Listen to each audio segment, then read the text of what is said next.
Good evening. I'm Kat Romero with the Oklahoma Faith Network, and welcome to this is the inaugural program of Tending the Garden, which is our new campaign to engage people of faith across Oklahoma to action and advocacy around our climate crisis. I was trying to think we need to find a new word, not crisis. That really just sent some alarm bells to our situation around our climate. So I am so personally excited about this. This is something that's so important to me.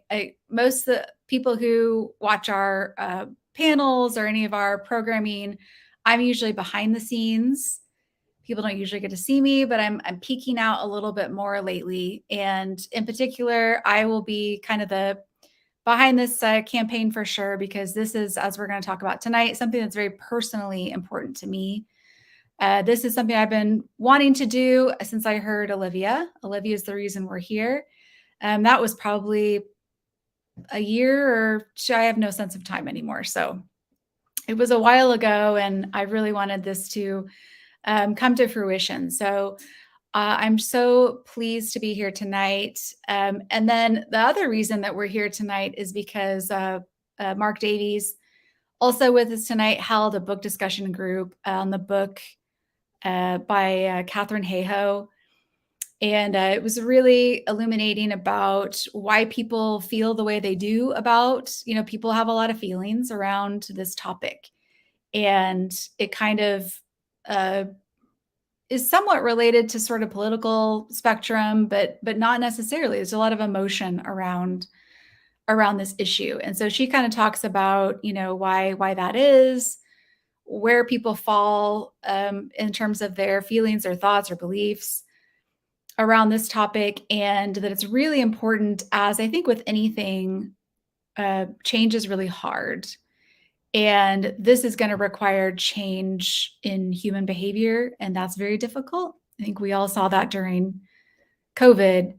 People really struggled with loss around a way of life, or just the way that they do things, just their routine, their daily lifestyle. And it's very hard to make changes to your way that you live your life. And I think as something that Hayhoe pointed out, is you kind of need to know, how is this personally going to impact you? Like, yes, we hear in the news headlines or alarm bells, or this, book here, or this speaker here, or climate pledges, like things that seem sort of nebulous. But what does it mean for you today in your own personal life? How is this going to impact you? You need to know what that reason is to actually make some changes in your life. So it kind of reminds me of when I do like workout videos on YouTube. I watch this couple, they're very motivational. When you're like halfway through the workout, they're pausing when you're doing your whatever. And they say, all right, now you got to just think about why are you here? Why are you here doing this video today? And it is really helpful, because I hate exercising. And it really actually like kind of gets me through the rest of that workout to think about, okay, what is the actual specific reason that I am here? Is it, for some people, is they want to pick up their grandkids, or maybe they want to lose weight. My personal reason is that my whole body atrophied during lockdown, and my body is falling apart. So I want to actually be able to maintain and just actually be able to live my life for the next couple of decades. So I think it's important for anything where we're trying to push through and maybe make some changes or establish some new healthy habits, to know what we got to have our personal reason. What is our motivation for moving forward and to keeping it going? So that's why we're here tonight, to sort of, people have a lot of different reasons when it comes to the climate situation. Mark, what is a better term than climate crisis? Well, that's the term I normally use, actually, is the climate, because it is a crisis, and we're trying to work for climate justice. But yeah, that's usually the term that I use. I could use a rebrand, maybe. Yeah, certainly we want to have realistic hope about what can be done about the crisis. So it's not just an alarm bell, but to realize the urgency of the situation. I think crisis is an appropriate word to use. Okay. Well, I might go with climate extravaganza. Whatever we want to call it. So I'll work on that rebrand. But so this I was inspired when Olivia spoke at my church about consumerism and just living more sustainably, and a lot of really great topics that she touched on. It really inspired me and made me think that people of faith really need to be at the forefront of this movement. And you really don't see a whole lot of that. At the Oklahoma Faith Network, formerly Oklahoma Conference of Churches, we have 7 areas of focus, and we have a theological statement that corresponds with each of those each of those focus areas. And environment has been one of our focus areas for a long time. And it's something that OCC was engaged in for many, many years. And this is really something I feel is the most pressing issue of our time. And a lot of the other work that we do really hinges on and overlaps with this issue. So it just felt like something like a natural fit for the Oklahoma Faith Network to sort of lead some of this work and try to engage people of faith in this issue. So a little bit, I'll pick up at the end and sort of interject some of my personal reasons of why this is important to me. Always has been since I was young. I tried to start a environmental club, or no, I started recycling. I tried to start recycling at Norman High School, and it was a huge failure. They just threw it all away. I had it like in a container or whatever, and they just threw it away at the end of the day. But I was very engaged to this at a very young age. So there are lots of reasons behind that. But Mark, do you want to start us out to kind of talk about, you are, I would say, the leader of this work in the state of Oklahoma? I don't know if you would call yourself that, but whenever I've researched this, it seems like all of the Google searches lead to you. Well, I have been working on this for quite a while with a number of other people in the state of Oklahoma. A few things about myself. I'm a professor. I'm the Wimberly Professor of Social and Ecological Ethics at Oklahoma City University, where I've taught for 27 years. And during that 27 years, I've taught a course on environmental ethics about 20 times to undergraduate students, and courses on global ecological challenges as well, and also courses on food ethics. And food issues are connected to climate justice in very intimate ways.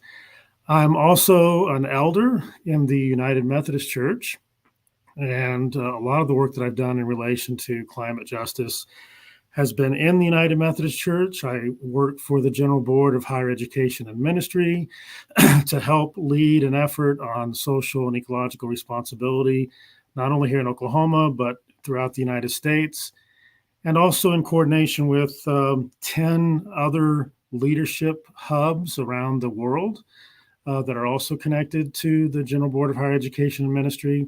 So we're doing a lot of global work, worldwide work on climate justice. And I'm a member of the United Methodist Creation Justice Movement as well. And I was the writing team leader for the section in the social principles of the United Methodist Church on the natural world. And we changed the name of that section to be the community of all creation. And the reason we did that is because oftentimes when we talk about the natural world, especially in Western thought, we think of the natural world as somehow being separate from human beings. So there's the human community, and then there's the natural world out there. And we wanted to change it to the community of all creation to really emphasize that it's a community of which we are a part. So we are a part of the human community, but we're also a part of the ecological community. So we're persons in ecological community. So I really enjoyed being a part of that effort to rewrite the social principles and bring them up to date, And in that process, we emphasized climate justice much more than had been emphasized in the past. Some of the personal reasons, would you like for us to go into our personal reasons now? Yeah. So some of the personal reasons for me go all the way back to when I was a kid. I loved hiking with my parents, especially my dad, in the Wichita Wildlife Refuge. And I learned early on what we as human beings can do to the planet and what we can do that's negative to the planet. When I was about 6 years old, my dad told me the story of the bison and told me how, we basically almost exterminated the bison from the face of the earth. And in the Wichita Mountains, they actually were able to bring a small number of bison from the Bronx Zoological Association and put them back in the Wichitas.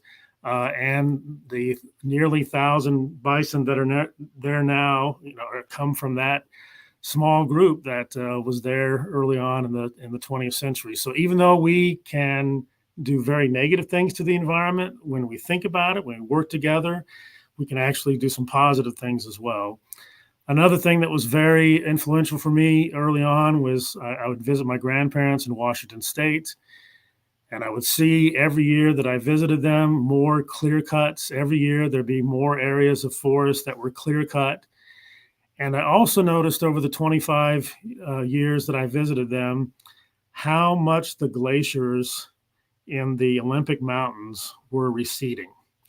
Every year I would go to the same spot in August and look at the Olympic Mountains, and over a 23 to 25 year period, a significant reduction in those glaciers. And you can actually see them in pictures that I took over that period of time. So I began to see pretty early on that we had a real problem when it came to climate change, and that it was not a problem that was going to be far off in the future. The scientists have been telling us that this is going to happen sooner than a lot of people think, and it's actually happening more quickly now than most of the scientists forecasted that it would. Obviously, some other personal reasons for me is I have two daughters. They're 21 and 19. And when I think of the whole span of their lives and other people who are in that age group, how much negative consequences they are going to experience from climate change, that's something that hits me very personally for my daughters and for all persons who are living on this planet. I'm 56. Some of the worst things I probably won't experience, but persons in that age group are going to experience some really negative consequences, many of which we're not going to keep from happening because we've already baked in a certain amount of increase in temperature and negative consequences that are going to come from that. From a faith perspective, I'll just mention very quickly, as a United Methodist in the Wesleyan tradition, our founder, John Wesley, had what he called 3 simple rules that I think have been very helpful for me when thinking about a lot of things, but also the climate and environment as a whole. The first rule is do no harm. The second rule is do good. And the third rule is stay in love with God. And I think all 3 rules are connected to the issue of climate justice.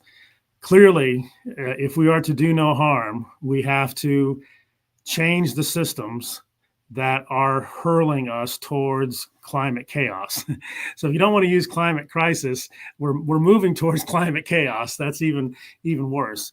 But we have to change the systems, the economic systems, the agricultural systems, the energy systems, the transportation systems, the political systems, unfortunately, that are hurling us towards climate chaos. To do actual good, we're going to have to muster not only the political will, but I also think the spiritual will to realize that we can't simply continue living the way we are, not just as individuals, but collectively and the systems that we are all a part of. And then finally, to stay in love with God, we have to love our neighbors as ourselves. And that means making sure we have a livable climate.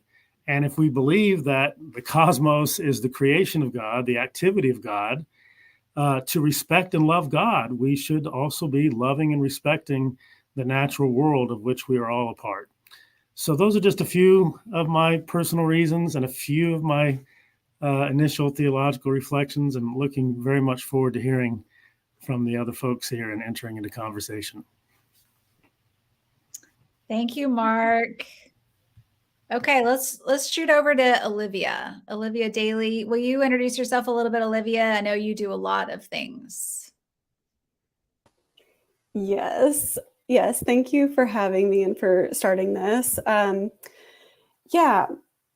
I've lived in Norman my whole life. I'm a fourth generation Okie and, famously an oil and gas state. And I have a lot of family members who work in that industry. And I know a lot of Oklahomans know a lot of people who work in the oil and gas industry. So I wanted to start off by saying, that's kind of complicated or colored my background, but I don't have ill will or, I'm not blaming any employees of that industry who are trying to provide for their families. And up until recently, it was our only option for the life we have currently, the level of, luxury, modern day luxuries we have that oil and gas has afforded us. But I definitely am side-eyeing the oil execs because they have done a lot of damage over the years. But aside from that, just, growing up, I have had a love for nature as well, was very outdoorsy as a kid. I feel like my parents instilled that in me as well, to pick up your trash and just not be too materialistic and things like that, focus on what's most important. And kind of like with Kat, I was into, the environment at a young age, probably starting in middle school and high school. My first email address was Recycler014. And, and I remember learning about climate change when I was in middle school and being pretty freaked out. And, that was right before An Inconvenient Truth came out, which I felt like was a real touchstone in the culture. And it really kind of brought the issue to the masses in a way that it hadn't been before. But just growing up, I always knew that this was a thing, but never really heard it come up in conversation. Certainly never from adults, not from our politicians. And it just pretty much freaked me out. Just felt like, why is no one talking about this horrible issue that's only going to get worse and requires a lot of effort and a lot of uniting. And it wasn't until after I graduated college, for a few years after that, I decided to really kind of look it dead in the eye instead of just always being quietly anxious about it. So the surprising thing was, once I learned more about it, I felt better about the situation. I just felt more empowered, more hopeful, more invested, and just aware of the issue. And it made it easier for me to bring it up in conversation. So I really encourage anyone whoever has felt freaked out or overwhelmed by the issue to just start educating yourself, because it helps. And then you find like-minded people who are working towards ambitious goals and solutions. And it just makes you feel less alone, and like there are people doing work right now that's very valuable. So educating yourself, and also just not giving into despair or fear or guilt, because I think there is a rebranding issue, just a whole marketing issue with climate change, because it usually just freaks people out or overwhelms them or makes them feel like they're doing something wrong. And people don't like to be told that they're doing something wrong, so they just kind of shut down and ignore it. So just focusing on what you can do, educating yourself, finding your community, but also being gentle on yourself, because personal choices are important. But, the big changes are going to come from our government leaders, big corporations, things like that. So we are going to cause momentum, and it will snowball. And it is important to do what you can, but also don't beat yourself up about the fact that you don't have an electric vehicle or that you eat meat and things like that. I mean, consumer habits are important for sure, but I say education is the most important thing. So I got more involved politically and found, yeah, my people.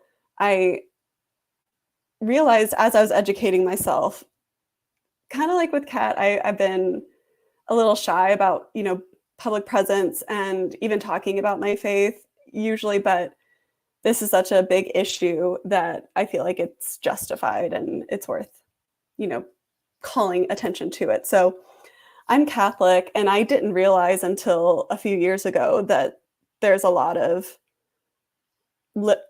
um, theology about care of creation in the Catholic Church. So the fact that I'm someone who has always had an interest in it and has always been raised Catholic, like the fact that I didn't make that connection means that other people probably haven't made that connection. And again, it made me feel proud and like, okay, this is something I'm gonna lean in on and really put my efforts towards. I did this climate reality leadership training, which is Al Gore's nonprofit, where he teaches you how to give presentations about the climate. And I saw a quote from Pope Francis, and that's what first pointed me to this connection that I never knew existed. So I'm really grateful I made that connection eventually. But yeah, Pope Francis wrote an encyclical in 2015 called Laudato Si, which means praise be. And the encyclical is kind of unique because it's addressed to all humans, like everyone, all faith denominations, because it's about this crisis and how to come together as peoples of faith, or just as people on the planet, regardless of faith. But yeah, most of the major religions have lessons about, caring for the earth and being respectful and kind towards it. And so making that connection, reading Laudato Si, realizing that there's platforms out there. I found a group at my own local church that focuses on, it's called Peace and Justice, but we focus on a few of the core Catholic social teachings, which was another thing I didn't realize, but care of creation's one of them, as well as care for the poor and the vulnerable and dignity of life, right to work, all these great things. And they are all overlapped by the climate crisis, because the climate crisis affects everything. It's a threat multiplier. It threatens our way of life and what we take for granted currently. So realizing that these are all connected and that we are called as Christians to do this was mind-blowing to me, honestly. And I know sometimes people can use the Christian argument as a argument against climate action, but I think it's pretty clear in Genesis, we're told to till and keep the earth, and we're pretty good about tilling it, like manipulating it, making it bend to our will, shaping it how we need it to, but we're not that great at preserving what's already great and what needs to stay just as it is, and just realizing that maybe there's a hierarchy in life, but all life, all creation is valuable, and we shouldn't just view nature or any life as, what can I get from this? What kind of value can I extract from you? We are just inherently valuable. And that was something. In October last year, Pope Francis released a documentary called The Letter, and it's free on YouTube. It's pretty good. I think you might enjoy it.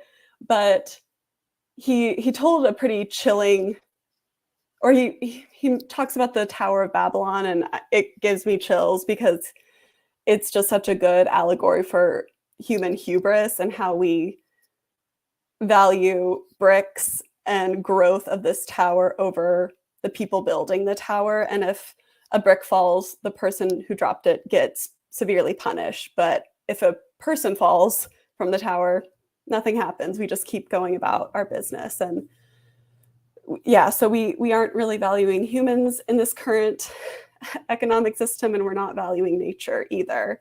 So that's how my faith informs me. And then just personally, as somebody who grew up thinking this is crazy, why is no one talking about this, and feeling, alone and powerless and scared, I do think about future generations and what that impact has, how that's only multiplied since my time as a child.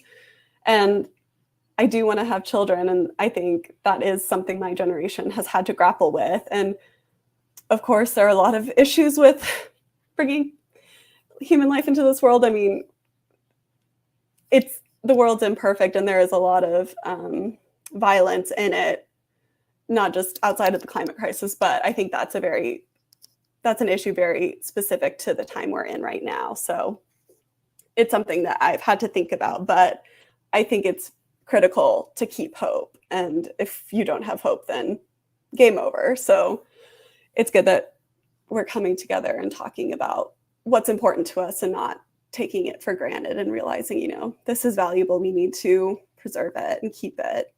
So thank you.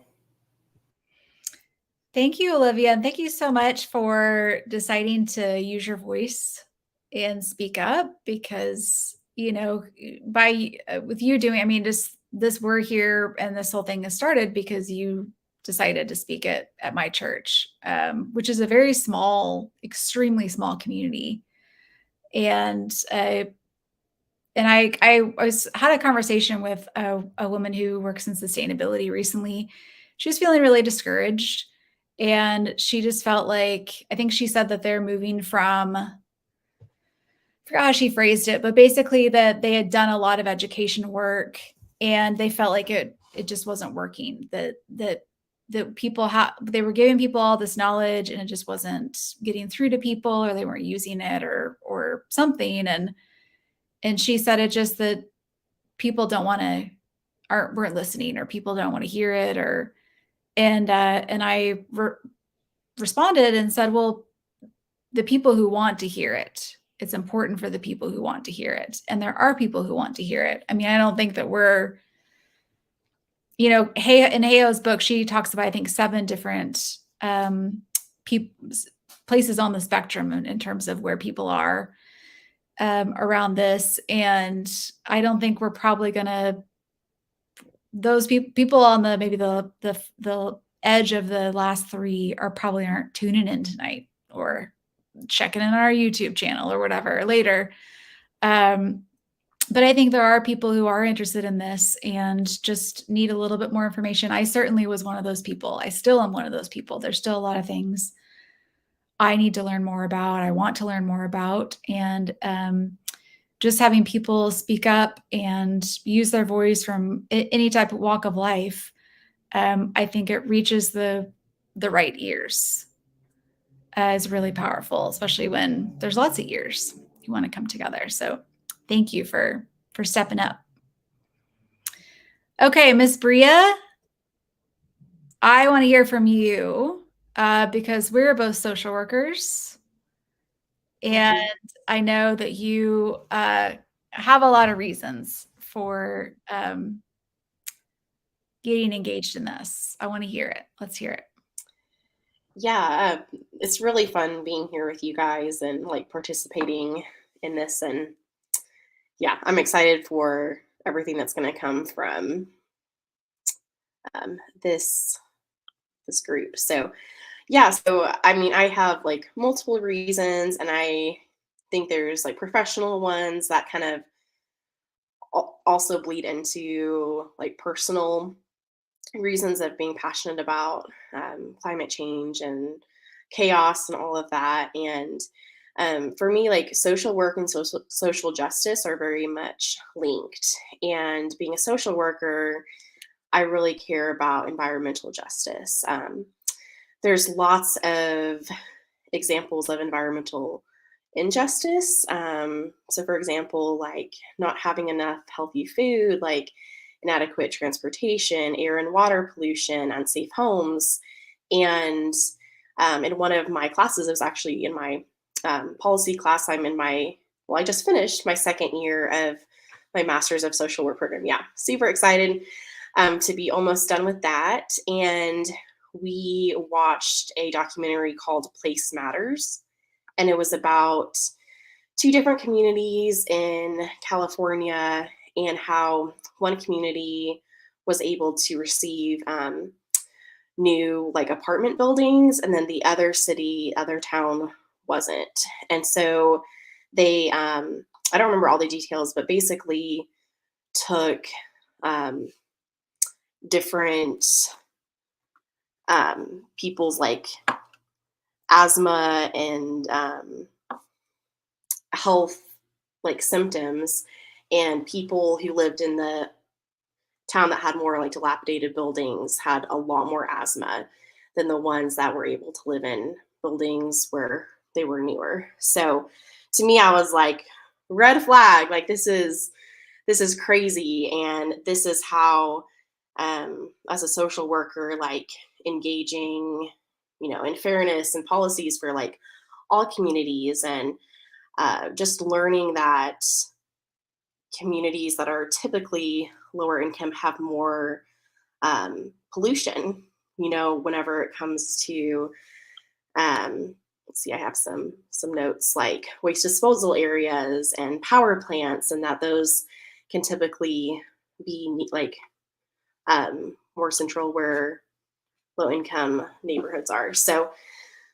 like professionally as a social worker, like I want to be an advocate with education and research. And I think there's a lot more social workers who are interested in environmental justice. And I've talked about it with some of my cohort who are also passionate about this issue. So I love seeing social work and social justice linking up. My undergrad was actually in social justice. So it's a fun thing to link those two together. And then also the documentary really hit home for me personally because I grew up in a home, and I was born into a home that had mold, and that caused a lot of health issues. And, years and years of trying to see doctors and finding out that for some reason my body had a huge toxin load, and just like, well, why?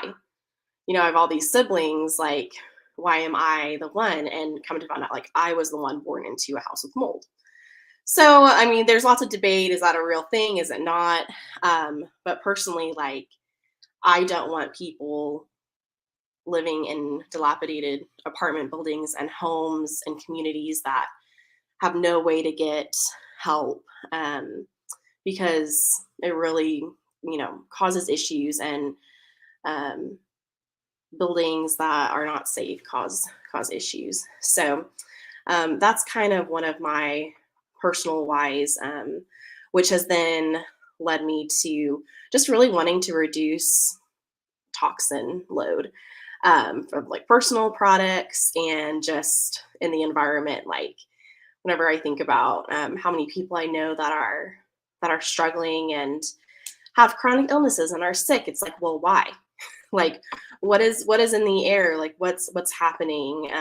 Tick-borne illnesses. Why do so many people have Lyme disease and Rocky Mountain spotted fever that I know? And so I'm definitely just beginning on this journey, and just learning a lot. I'm thankful to be in school to understand what environmental justice is, and to be an advocate for disadvantaged people, and wanting to make the earth as healthy as possible for everyone. So so that's kind of my professional reasons and personal reasons. And social work is a cool career because the passion is linked in both, which is really cool. So yeah, I would say that those are my whys.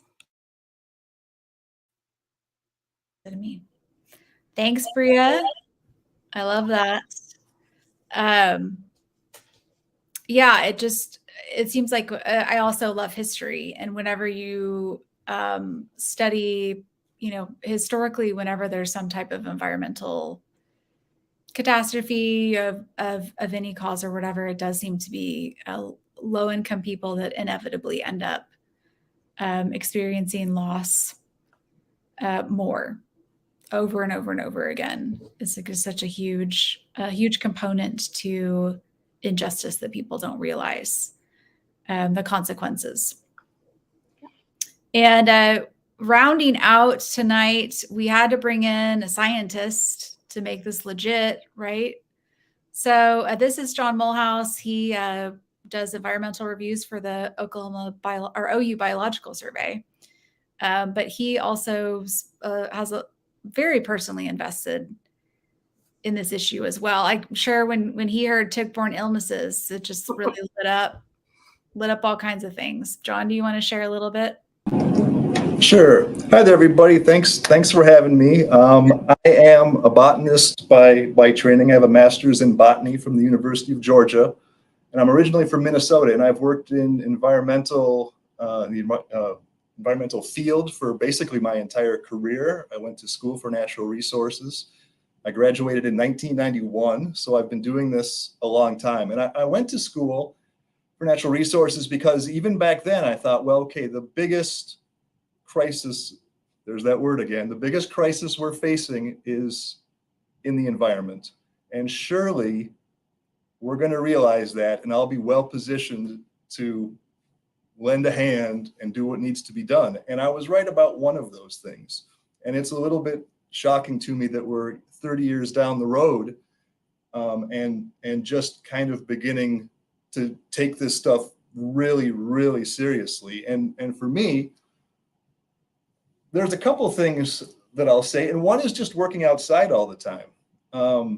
Just having spent my whole career largely outside, I can feel it. So I worked in New Mexico, where it's also very hot, and it's obviously very hot here in Oklahoma. And I'm pretty new here, but my colleagues here have been here a long time. Some are natives, and we're having discussions about how we're going to handle our field work in the summer now, because it's just too dangerous.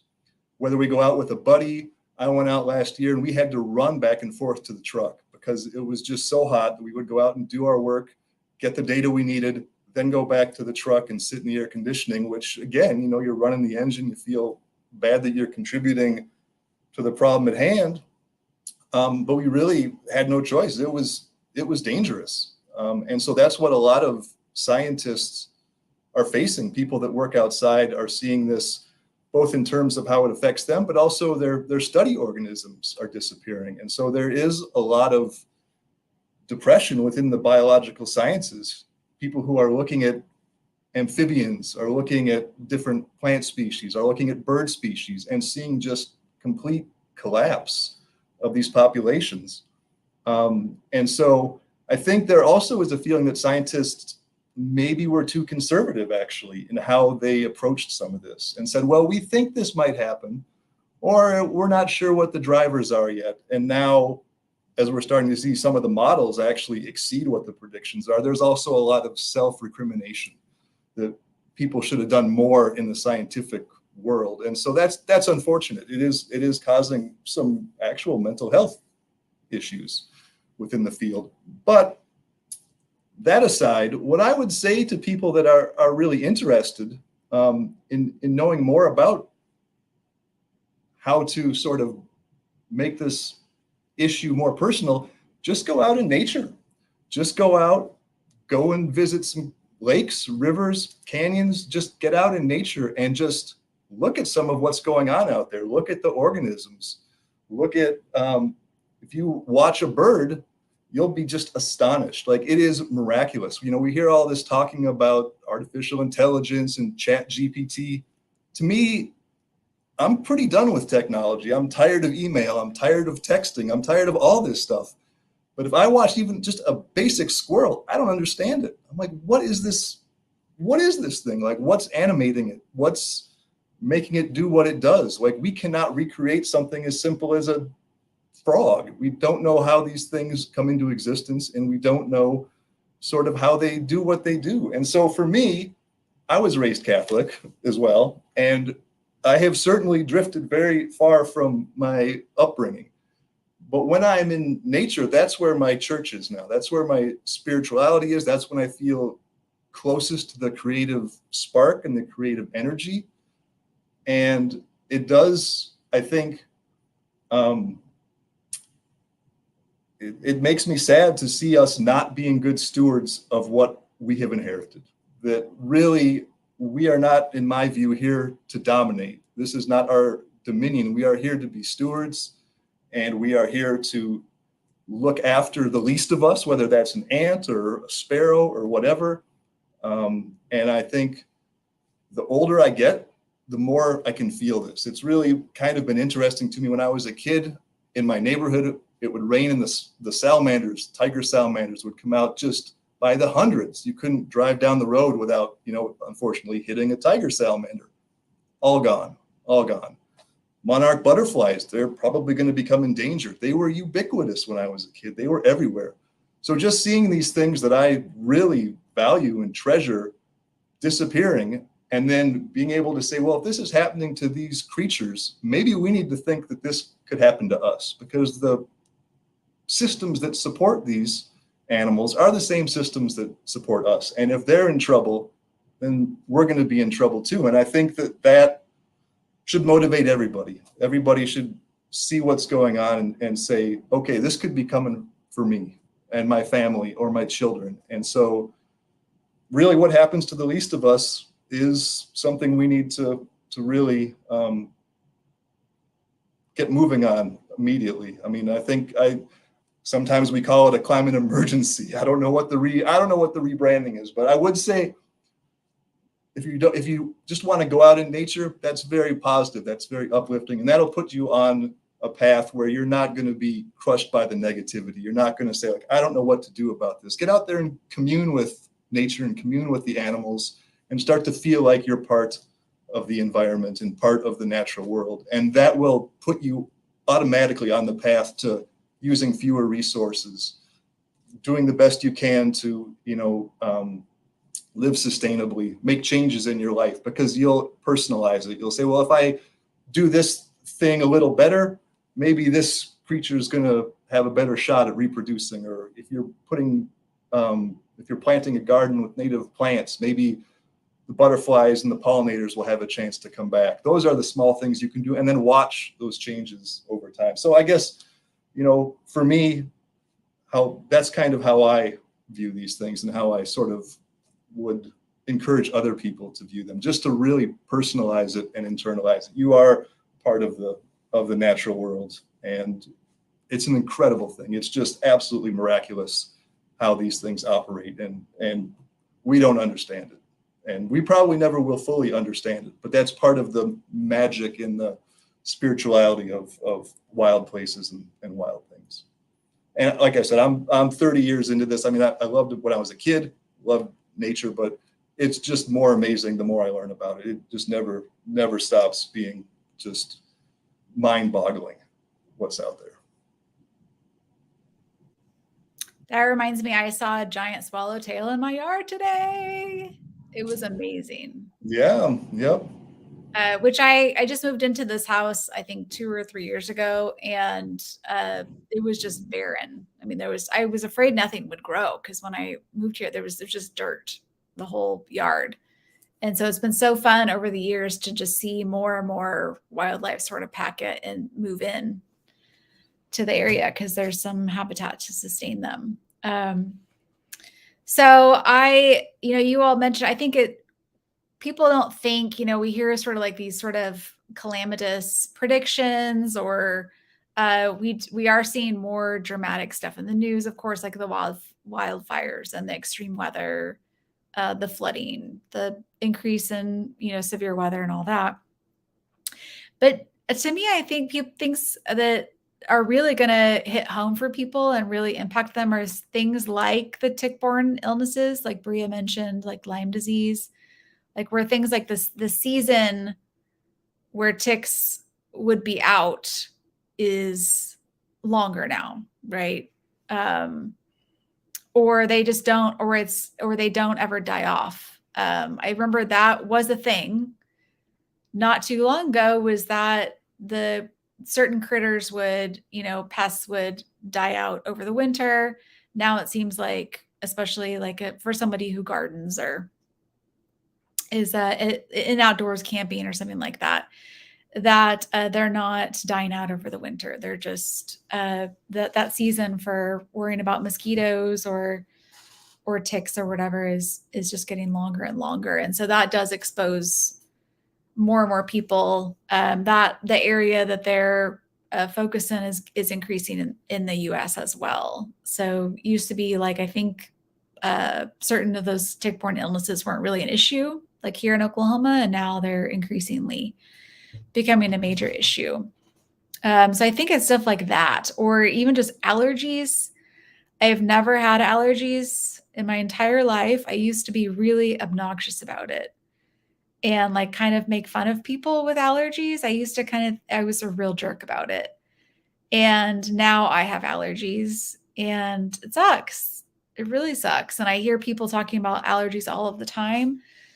And those things are impacted by our changing climate. So it's interesting to hear, when you think about day-to-day living, it might not be some extreme thing that's going to change your life, or a wildfire that's going to, shoot you out. It might just be just obnoxious allergies that you're going to have to deal with.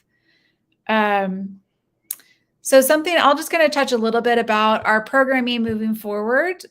This will be our first program as sort of to establish a sort of why. I think that most people who follow OFN, I've finally gotten used to saying that. It almost rolls off my tongue now. Or OCC, formerly OCC, are probably people who are already pretty interested or engaged in this a little bit, but we really just kind of want to be talking to those ears that want to hear us. So building more information, more tools, more conversation. I think that was sort of the takeaway from Hey Ho's book. Mark, correct me if I'm wrong, that the real thing that we really need to be doing is talking about this. And that, well, you elaborate, please. Oh yeah, that's definitely a key for her, that, 93% of the people in the United States are people that you can talk to about climate change. Hey Ho says there's about 7%. She calls them the dismissives, or the 7%ers, and you probably aren't going to be able to have a constructive conversation with them. But 93% of the people are people that you can talk to. You can't necessarily just start out with the science. You can't, start out just talking about climate change, but you can talk about shared values. You can talk about what's important to you. You can listen to other people and find ways to engage them to talk about it. So yeah, she says one of the key things that we have to do is talk about it, even though it's hard to do it. And even though we're going to come up against some disagreement, there are ways of engaging people. There are ways of effectively communicating about this issue without turning people off right at the beginning. So yeah, you don't want to necessarily start out with, Al Gore. As much as I love Al Gore and all he's done, for certain parts of the political spectrum, Gore is a 4-letter word, right? So you know who you're talking with. But you find out what those shared values are, you find out what's important. And what she says is that, and I think this was mentioned before, all of us have a reason for caring about this. And we already have reasons for caring about this. Perhaps we just haven't fully engaged that or known that, but she's very good about helping people see why they already care about it, even if they don't think that they do. So talking about it is really vital. So we're going to just keep talking about it. So we're going to have, some kind of informational, more educational things like about what's the process of buying an electric vehicle, or what is it like what are somebody who owns one, okay, so can you take a road trip? Like what was that like? Answering people's questions about that kind of logistical stuff. Like, what is that really like? And, things about I'm really interested in soil. I feel like I need to know more about soil. I think my soil's terrible. I need to go get it tested. Who knows what's going on there, but we had a construction site next door. So I think there's some stuff that came over from that process. But anyways, like our agricultural system, I just saw, I think the Oklahoman just this week had an article about sort of the state of agriculture in Oklahoma and returning to sort of Dust Bowl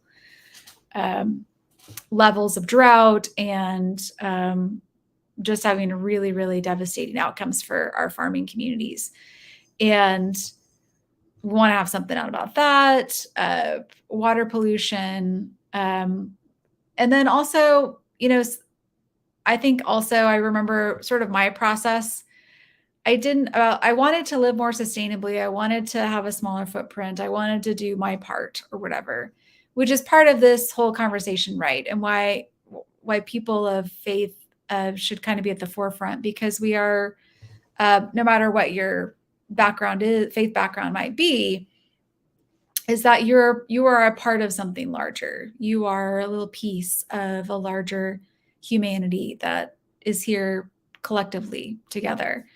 And so you have your little part that you can do. If we all can do our little part, it makes a big difference.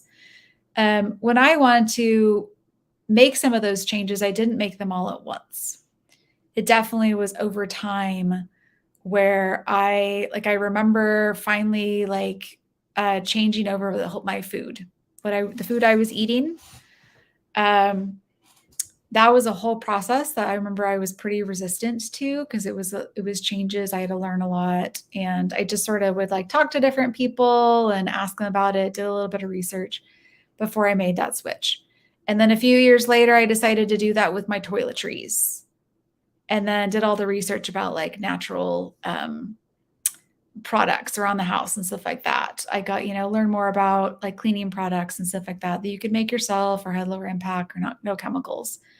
And then I did the whole yard thing where I learned about how to reduce impact in my yard and plant for native plants, drought tolerant for our climate, not having to use water. That all took, over time for me to sort of do that, whatever processing or questions I had or whatever. So we're going to have a series of talks like that where I'm just going to talk to Bria, and I had a conversation about, when she made the switch to, glass containers instead of plastic containers around the house, or cleaning products around her house that didn't have chemicals in them for health reasons and the toxin stuff that she was talking about earlier. Well, we'll just chat about that. What was that like? What did you what fights are you getting into with your husband about it? All of those different topics, composting. I've had many of those fights with partner about the compost in the house. What is it really like? What are some of the resistance that people might face? What were some solutions that you came up with? What did you do? What's a compromise that you all came to? And try to just break down some of those conversations and move gradually towards just kind of reducing your footprint and living a little bit more sustainably. I'm workshopping a title for that, Eco Chats with Kat. So speaking of branding, I will take other suggestions. I tending the garden. It was really hard to come up with a name for our campaign, but thank you to board member Tim for coming up with that. Because I do think we do need a little rebranding in terms of getting people excited about this and not making it this big, scary thing that people just kind of shut down and don't want to talk about. So thank you all so much for being here. Any last words before we pop off? Well, I would just to reiterate what I said before, just as we end, I would encourage everybody just to go out for 15 or 20 minutes and just watch an animal. Just watch it like you've never watched it before. Just follow it around, maybe get some binoculars and see what it does. And I I guarantee you, if you start doing that, you're gonna learn some new things and just become really, really interested in the natural world, because it's phenomenal what these creatures do.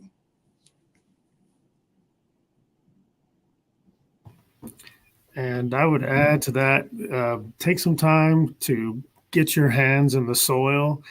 I've been teaching environmental ethics and food ethics for a very long time. And one of the service learning projects we have is to get the students at a community garden, an urban farm, and get their hands in the soil and work with composting and create food forests and things like that. And many of us had never had that experience of having their hands in the soil, and just being outside and connecting with the earth in that intimate way can really be meaningful and transformational. Awesome. Yeah. So I think we want to break down too that living sustainably isn't like a self-righteous, holier than thou way to live. I think that's an important step too, to kind of reduce some of that. I don't want to say stigma, but that it doesn't have to look pretty. I mean, that you'll get into fights with your partner about how you should do your dishes. It's seems more water conservation to do hand washing, but apparently it's better to do the dishwasher. And I never used a dishwasher. I thought it was gross. I still think it's gross. It smells weird. But I know I have the education that it's actually saves more water to just run the dishwasher instead of doing the hand washing. So I think those kinds of conversations will be good to sort of break that down. And it's not, even my little idealistic high school recycle starter. Oh my gosh, Olivia, I love your email address. So something I would have done. Still now decades later that I'm still fighting, using this stinky dishwasher. But I have the heart for it and the desire for it, and a willingness to make some changes. So hopefully other people will join in on us. And I really appreciate all of you being here. I will get better at moderating panels at some point. You did great. Yeah, it's great. Thank you, This is Kat. great. Yeah, It's good to be with all of you. great talk. Yeah. All right. Well, thank you all so much. Really appreciate it. And we'll be seeing you soon. Thanks, Pat.